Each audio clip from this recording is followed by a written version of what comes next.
देश दुनिया में ओमिक्रॉन के बढ़ते मामलों के साथ ही कोरोना की तीसरी लहर की आहट सुनाई देने लगी है। संक्रमण की रफ्तार बढ़ने के साथ ही देश के कई राज्यों में पाबंदियों का दौर शुरू हो गया है। इसी बीच WHO प्रमुख के एक बयान से पूरी दुनिया में हड़कंप मच गया है। कोरोना महामारी को लेकर सरकारों ने युद्ध स्तर पर तैयारियां और तेज कर दी हैं। कहीं नाइट कर्फ्यू तो कहीं धारा 144 जैसी पाबंदियां लागू कर दी गई हैं। WHO प्रमुख टेड्रोस एडनोम गेब्रियासिस ने कोरोना महामारी को लेकर पूरी दुनिया को चेतावनी दी है। उन्होंने कहा कि आने वाले दिनों में डेल्टा और ओमिक्रॉन वेरिएंट की ऐसी सुनामी आएगी कि स्वास्थ्य सेवाएं तबाही के कगार पर पहुंच जाएंगी। उन्होंने कहा कि संक्रमण के चलते दुनिया भर का हेल्थ सिस्टम वैसे ही अपनी क्षमताओं से आगे जाकर काम कर रहा है। ऐसे में डेल्टा और ओमिक्रॉन के संक्रमण का आंकड़ा रिकॉर्ड ऊंचाई तक जाएगा। इससे अस्पतालों में मरीजों की संख्या में जबरदस्त बढ़ोतरी होगी। साथ ही जान गंवाने वालों का आंकड़ा अप्रत्याशित रूप से बढ़ जाएगा। WHO ने कहा कि अगर कोरोना के ग्लोबल केस की संख्या में पिछले हफ्ते 11% का उछाल आया है, ओमिक्रॉन को लेकर मैं बहुत चिंतित हूँ।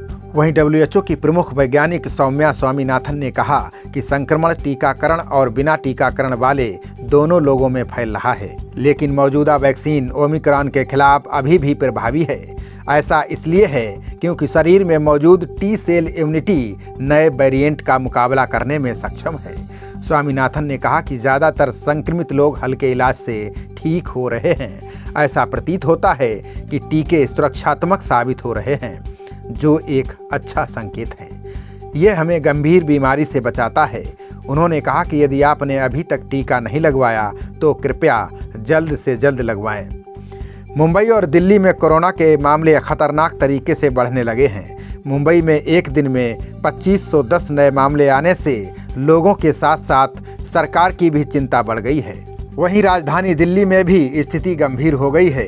एक दिन में यहां 923 मामले आने से तीसरी लहर की आशंका प्रबल हो गई है। संक्रमण को लेकर देश के कई राज्यों में दोबारा से नई पाबंदियां लगाई जा रही हैं। कोरोना के खतरे के बीच कैम्ब्रिज विश्वविद्यालय के प्रोफेसर ने बड़ा दावा किया है। उनका कहना है कि भारत में अगले कुछ ही दिनों में मामले काफ़ी तेज़ी से बढ़ेंगे। प्रोफेसर ने कहा कि उनकी रिसर्च टीम पूरे भारत में संक्रमण दर में तेज वृद्धि देख रही है। उन्होंने कहा कि यह अनुमान लगाना कठिन है कि रोजाना कितने मामले सामने आ सकते हैं। भारत में आज कोरोना के 13,000 से ज़्यादा मामले सामने आए हैं, जबकि इस दौरान 268 लोगों की जान चली गई है। खबरों का सिलसिला जारी रहेगा। देखते रहिए जनप्रवाद। नमस्कार।